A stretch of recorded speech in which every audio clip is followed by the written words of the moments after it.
work in Bangladesh, and I'm a member of a human rights group called ASK, but I work in private practice. And I suppose the reason that, well, the main reason secularism is important for us in Bangladesh, but I've come across many issues in my work which make it central, which make it much clearer why it's so sort of central and important. I think it became very clear that it's important.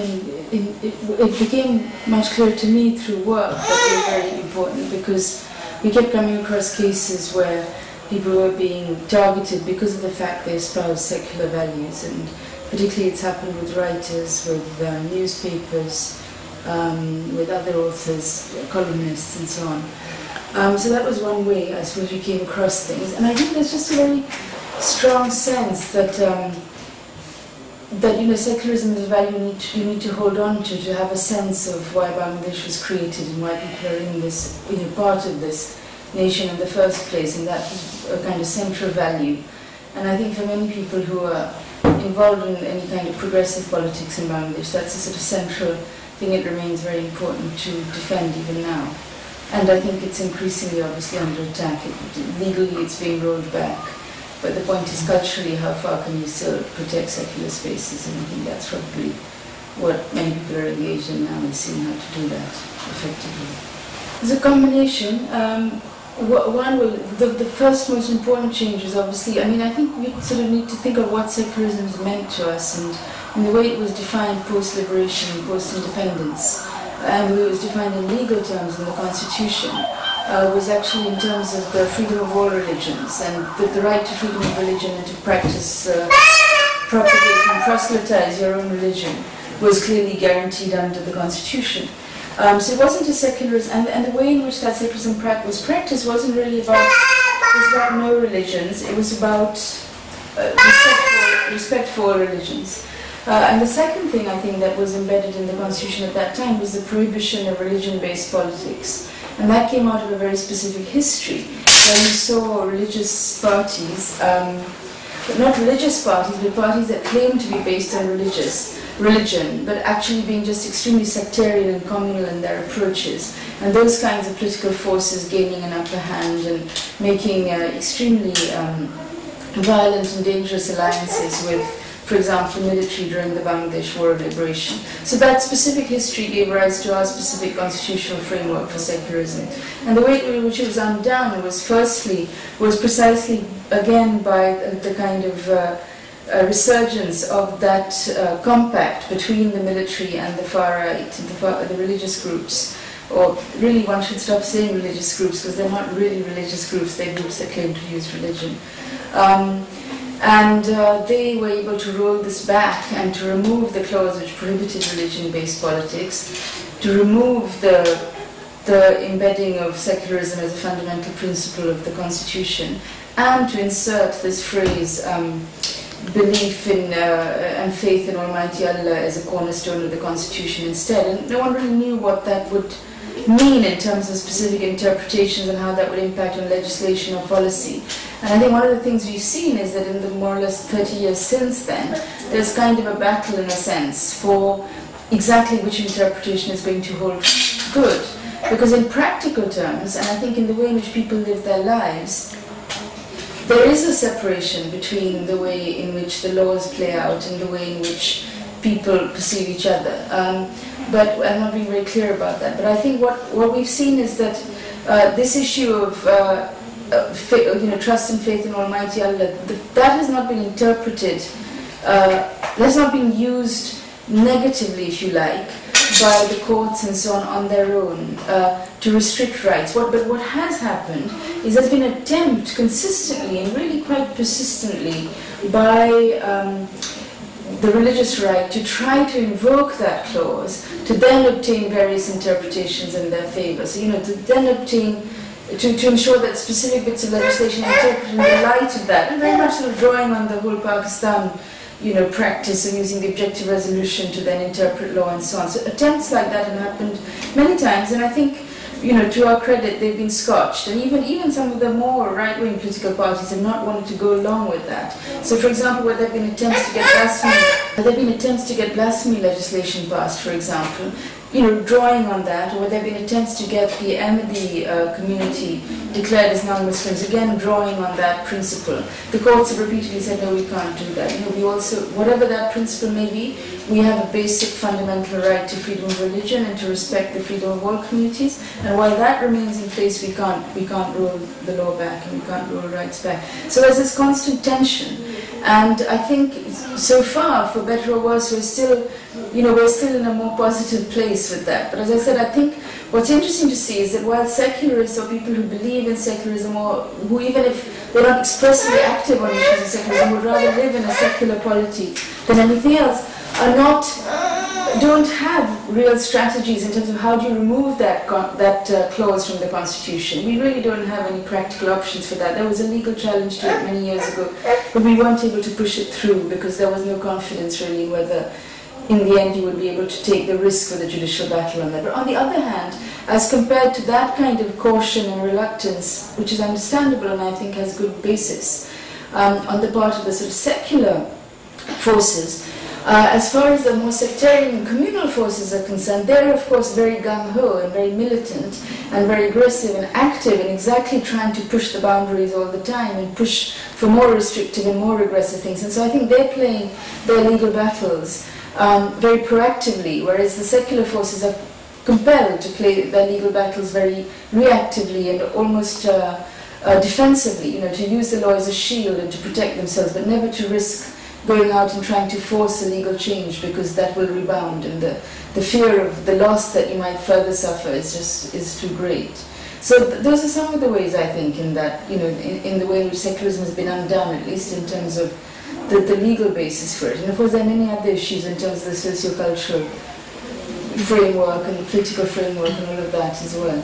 Yeah, I mean, one thing again I think I've come across this a little bit in terms of work as well is that I think in terms of cultural issues, I mean, this is not really my area of expertise, but what I've heard from many other people is that all the kinds of strands of the Islamic faith which are more plural, which are more tolerant, which respect diversity and difference in terms of belief and practice, and the kind of Sufi practices, the traditional Baul mystics and so on that we have in Bengal.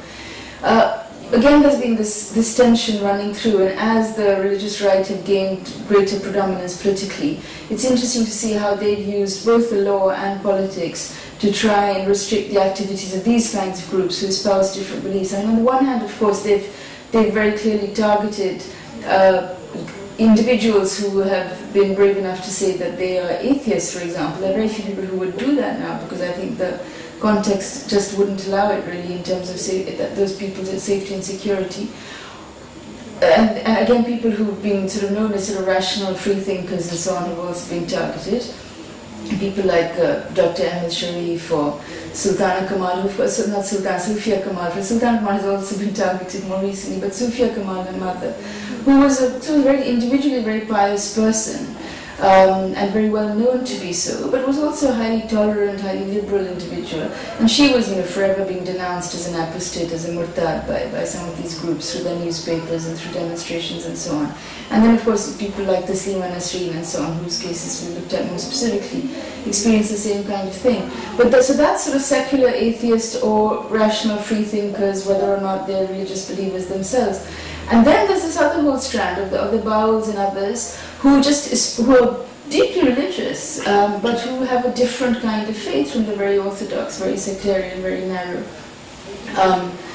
kind of faith that's being sought to, or not even faith so much, but kind of practice, perhaps, that's being sought to be imposed on others. And they again have come across these kinds of obstacles. So we've seen it in terms of, again, seriously legal cases trying to argue that Baul singers, or those who publish Baul songs, are causing hurt to religious sentiment, and they face criminal prosecution in the courts. And on the other hand, we've seen recently when there's been this it's quite ironic, actually, that you see it both with the criminal prosecutions and with a lot of the anti-terror legislation, that precisely the laws that are there in place to curb the religious right, and when they are engaged in sort of terrorist activities, are used much more cleverly by them to then get other forces. So we found in the last couple of years, when there were a great number of security, before 2007, when there were very serious threats from various terrorist groups like the JMB and others in Bangladesh. What did that lead to? The first thing it led to was invocation of bans on jatra performances, on traditional theatre performances, and bans on Baul singing. So all the Baul singers for 2 seasons, I think, 2 years running, in the winter season, that's when they regularly sing, and they sing to thousands and thousands in the villages. It's a very organic, form of belief and cultural expression and religious expression. And for 2 years, I remember hearing from people actually who were trying to investigate whether there was a way in which they could challenge these legal bans. And because the Bauls were saying, well, we're not, we don't want to go to court. That's not our forum. We want to fight this battle, a philosophical battle. We don't want to make it a legal battle because that's not the terrain on which we're going to win or lose. But we've seen it. So I think what we've seen is that in all these different areas, maybe in many cases beyond really where the imaginations of secular groups can take them, there are these clampdowns sort of happening. And I haven't even talked about, obviously, the most extreme things that have happened, which have been killings and violent attacks and so on, again, of progressive individuals and others. And that's certainly happened. That's been another way in which there's been a clear threat. And then again, that sort of softer stuff, which is beginning to be tracked now, I think, is what we've seen in the last sort of 5+ years, is when the Jamaat-e-Islami, which is the most vocal and most organized group within the religious right, which was then in a coalition government between 2001 to 2006, and continued to wield considerable influence even in the last year and a half.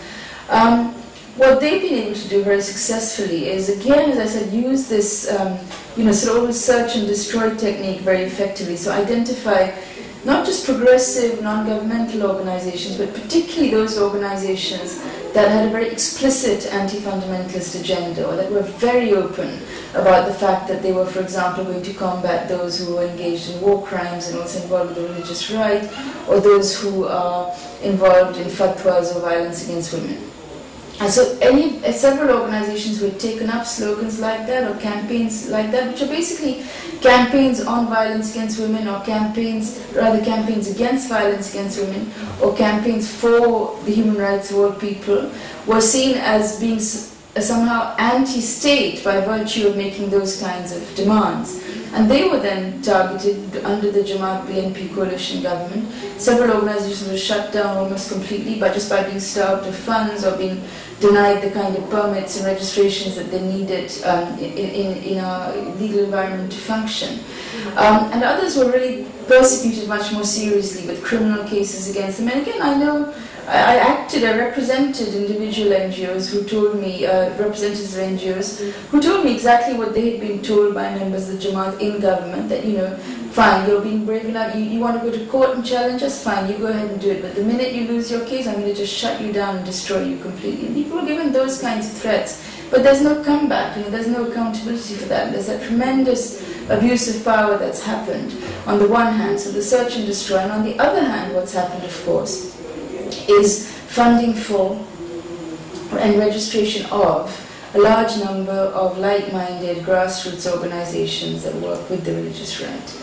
And I think those are, now, we can criticize these things till the cows come home, and we can say that this is terrible, and, why are they penetrating everyone, why are they getting to use their power in these kinds of ways. But I think maybe what we have to, and this is, where things get very distressing, is I don't see that happening. What we have to see is how do progressive forces occupy that space, because until you occupy that space, you can keep on saying that these are the forces of the right, these are the forces you should not follow, because these ultimately are the forces that are going to restrict your lives and our lives, and are going to reduce all kinds of spaces in Bangladesh which are about openness and creativity and tolerance. But until you're there, this is not a meaningful kind of critique, so we're not in those spaces, and I think there's very much a sense of that the religious right have hospitals, they have clinics, they have kindergartens, they run English medium schools, they've had massive recruitment into government service, they've recently had some significant recruitment into the judiciary, so they're in all kinds of spaces, state and non-state, and very crucially in the community, where you don't see progressive forces in the same way. Where you see progressive forces, they are identified with NGOs, and that's fine, and I think the NGOs have been a very important space for progressive views for secular views and so on. But in a sense, you don't have quite that political battle. And a lot of the political ground on how you should fight to secure secularism has been lost, because the mainstream political parties really have a compact on that. They're not going to go down that road anymore. You know that we now have the rollback on the constitution, and no one is going to no one is going to go run an election on a manifesto where they're going to remove this clause about trust and faith in Almighty Allah. It's a vote loser, and it will be portrayed as that. So that's a no-go area for people. And what you see more and more is that with both political parties, with the leading political alliances again, that they sort of pander to that kind of their perception of what is that particular religious sentiment, and a sort of rather hardcore orthodox sentiment. And one of the worst examples we saw was a year and a half ago when the party, which is known to be more, or perceived by many to be more secular, more progressive in its views, made this compact with a religious right group, where they agreed a 5-point memorandum of understanding, which would involve their accepting the right of certain persons to give fatwas, which would have involved their agreeing and bringing in legislation to say that the Holy Prophet is the last prophet, Hazrat Muhammad is the last prophet, and so on, very clearly as to anti-Ahmadi strategy, and various other completely unacceptable provisions of that nature. And that had a response, and it had a very strong response, I think, in community and within the media and so on, and ultimately that the major political party, the Awami League, backed away from that, said no, we're never going to go ahead with this anyway, and elections aren't happening now, so we're not serious about this. It was only a memorandum, we would never have acted on it. But the point is not whether they would have acted on it or whether they continued, or what made them think that it was necessary to make this alliance.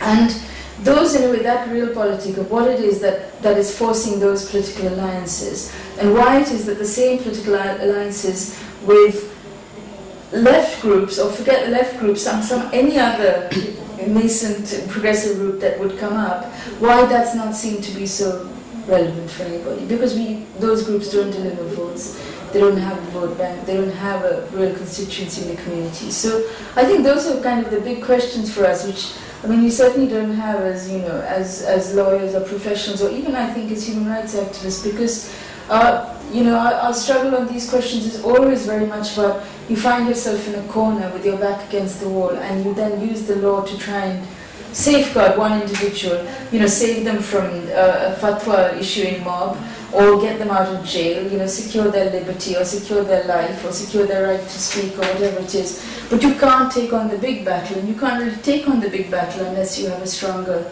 political alliance. And I think that's the place where we have to start looking at much broader issues about where does support for organizations come from, who supports what kind of organizations, who's seen as being representative of what kind of communities, how communities made up, what are the components, which should be strengthened, which should not, who should be in alliance with women.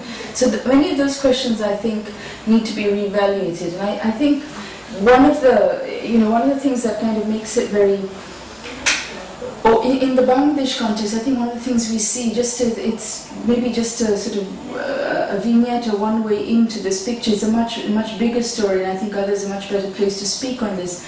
But just one of the things I see is very retrogressive, for example, is that given this kind of scenario, and given that, I think maybe what I haven't said, because I know you're so well aware of it, is that however weak and however limited and all the rest, there is nevertheless, I think, a strong swell of public sentiment which is not for living in any kind of orthodoxy. People are deeply pious, religious and all the rest of it, but they don't necessarily want to live in those kinds of straitjacketed existences.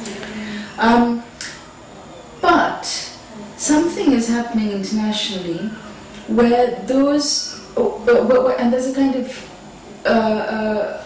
of coming together of, I think, international forces with a wholly different political agenda, and national forces which are, and I think national forces within the religious right, which are really very, I think, creative in terms of their political strategies, which are very far-seeing, which are running a very long-distance run at the end of the day, and they have reinvented themselves. So, for example, again, just to get back to the Jamaat-e-Islami story, from being a party which said earlier that it wanted an Islamic state, which would mean obviously changing the constitution and imposing and making it not a People's Republic of Bangladesh, but the Islamic Republic of Bangladesh, or monarchy, or whatever else they might want, they now say, no, they can work within this constitutional framework, right? And with a bit of tweaking here and there. And I think one of the key reasons I was saying at the beginning they feel they can do that is because they say they'll use that clause about Islam being the state religion, and they will then interpret in the light of that clause, using the constitutional framework, with stretching it and shifting it as and where they need it for their purposes. So that's one crucial thing. And the second sort of the kind of corollary of that has been to say we're not only a party that believes in the existing constitution. I mean, they're going to have some problems with parts of the constitution. I should just point out in parenthesis, which is the constitution also provides for prosecution of war criminals and no extension of fundamental rights to war criminals during such prosecutions. And given that very leading members of the Jamaat-e-Islami in Bangladesh are alleged to have been involved in war crimes during the war of liberation, they'll have an issue. But maybe they'll find a way of interpreting that out. So, as I was saying, the corollary to this is that they're not only believes in the constitution as it stands, but they are also moderate Muslims who believe in parliamentary democracy. And so that has been the way, and that's been completely swallowed hook, line and sinker by the sort of big Western powers. So as far as the US is concerned, as far as Britain is concerned, that's the story that they are happy to go with. And as a consequence, what is happening is not only is some of their political responses framed in response to this, restructuring, but the development policies are also responsive to those. So suddenly now, for example, we see both diplomatic initiatives and development programs which talk about how do you work with religious teachers, how do you work with religious establishments, how do you work with madrasas, for example, how do you use imams to do XYZ policy advocacy on various issues. And I think one of the worst examples of this I saw was when the Foreign Office, and I said the diplomatic and the development initiatives are kind of mirroring each other in many ways, is the British Foreign Office a couple of years ago sent out, with funding from the British Council, a team of British Muslims, so-called, from Britain, and their basic message, and they were doing a kind of, tour around Bangladesh, and their basic message seemed to be, in Britain we have a democracy, and in that democracy we all have our rights to talk about what we want, and in Britain we are talking about, and we are so free and we are so liberated as Muslims that we can even call for the imposition of our own religious laws in Britain, and that we now have a debate on that. And what many people, I think, felt in Bangladesh was, why are you sending us this? How is it your function to take a diplomatic initiative which basically resonates with one particular sector of our polity, and where there's no demand for this, where people are battling this kind of perception, where we're not having religious laws introduced now, we've had them, thank you very much, thanks to you, since colonial times, and we're battling, and we've battled against them consistently during and subsequent to colonial times, and during our various partitions and liberation and all the rest of it. And that's been a persistent demand from the women's movement. So instead of sending, we could happily have had South Asian women's organizations, Somali women's organizations, Arab women's organizations, Kurdish women's organizations from Britain. We could have had a whole rainbow kind of community being sent out to talk to Bangladeshi women's organizations about how do you engage in campaigns to ensure that civil laws are more effectively imposed. How do you get better protections for violence against women? Lots of other things which are also part of the global agenda. But instead of that, we get this lady with her head covered telling us that she's very free and she'd feel even freer if she had religious laws imposed in Britain. I mean, it's extraordinary, and that is British taxpayers' money. So I think those questions should be asked: is why is that happening in the Foreign Office? And he said, they have to assuage their problems with Iraq by doing that to us. I mean, we don't buy that, right? That's the first thing. And then the second, as I said, all this madrasa funding and all the rest of it, and that needs to be very severely questioned, because at the same time what you're seeing is a massive reduction in funding for A, women's organizations, and B, human rights organizations. The two things are happening side by side. One is this sort of love affair with what they see as the religious as the truly embedded, you know, pockets, sectors of the community, which is for some reason in religious establishment. Very interestingly, is not in Hindu establishments or Buddhist establishments. I mean, I don't think Hindus and Buddhists and Christians are non-citizens in Bangladesh, but there's no equivalent kind of attempt to get them funded and supported. It's one religion, and it's very much part of what, you know, the reaction to the mess that the West has made in much of the Middle East, and that they're trying to play that out elsewhere. But it's not working for anybody except for really reinventing the mistakes they made in the past, where they're strengthening the religious right all over again, and they're going to come back and be visited on us in 10 years' time. So I think those, you know, there are many other things we could go on about, but those are just some of the ones maybe we can share for today.